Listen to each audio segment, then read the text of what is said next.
আসসালামু আলাইকুম, সবাই কেমন আছেন? আলহামদুলিল্লাহ আমি ভালো আছি। তো আজকে কি রান্না করছি?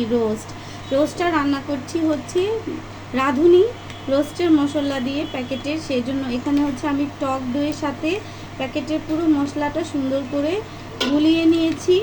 আর পেঁয়াজটা এই যে ব্রাউন কালার করে ভেজে নিয়েছি। আমি হচ্ছে এখন আদা রসুনের পেস্ট দিয়ে আরেকটু ভেজে নিব। তারপরে হচ্ছে আমি মশলাটা দিয়ে দিব আর কি কি উপকরণ দিই সেটাও আপনাদেরকে দেখাবো, সঙ্গেই থাকুন। রসুনটা ভেজে নিলাম। এখন হচ্ছে বিসমিল্লাহ পরিমাণ মতো 2 চামচ লবণ দিয়ে দিলাম, আর সাথে দিয়ে দিচ্ছি পেঁয়াজ বাটা 2 চামচের মতো। এখন হচ্ছে এটাকে একটু ভেজে নেব সুন্দর করে, তারপরে হচ্ছে আমি বাকি মশলাগুলো দিব।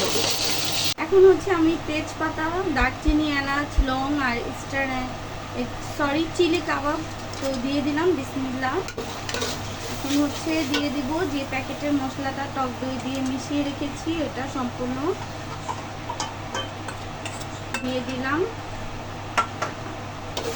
চামচ পরিমাণ গরম মশলার গুঁড়ো দিয়ে দিলাম। সাথে দিয়ে দিব হচ্ছে সর্ষে বাটা হাফ চামচ। বিসমিল্লাহ।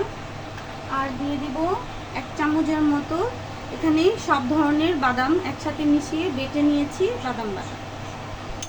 এখন হচ্ছে সবগুলো সুন্দর করে একসাথে মিশিয়ে মশলাটা অনেকক্ষণ কষাতে হবে, কারণ এই মশলাটা যত বেশি ভালো কষাবো রোস্টের টেস্টটা অত বেশি ভালো হবে। তো আমি হচ্ছে পরে হচ্ছে সস আর হচ্ছে এটার সাথে চিনি অ্যাড করব। মশলাটা সুন্দর করে কষানো হয়ে গেছে। এখন হচ্ছে আমি মাংসগুলো দিয়ে দিচ্ছি।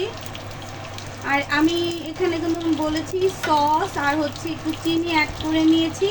আর গুঁড়ো যে দুধটা আছে ওইটা হচ্ছে আমি পরে দিব। তো এই তো সুন্দর করে হচ্ছে মাংসগুলো দিয়ে এখন হচ্ছে আমি চুলার আঁচটা একটু কমিয়ে ঢেকে রান্না করব। সাথে হচ্ছে আস্ত কাঁচামরিচ এভাবে দিয়ে দিলাম। এই তো এখন ঢেকে রান্না করব। রান্নাটা হয়ে গেল।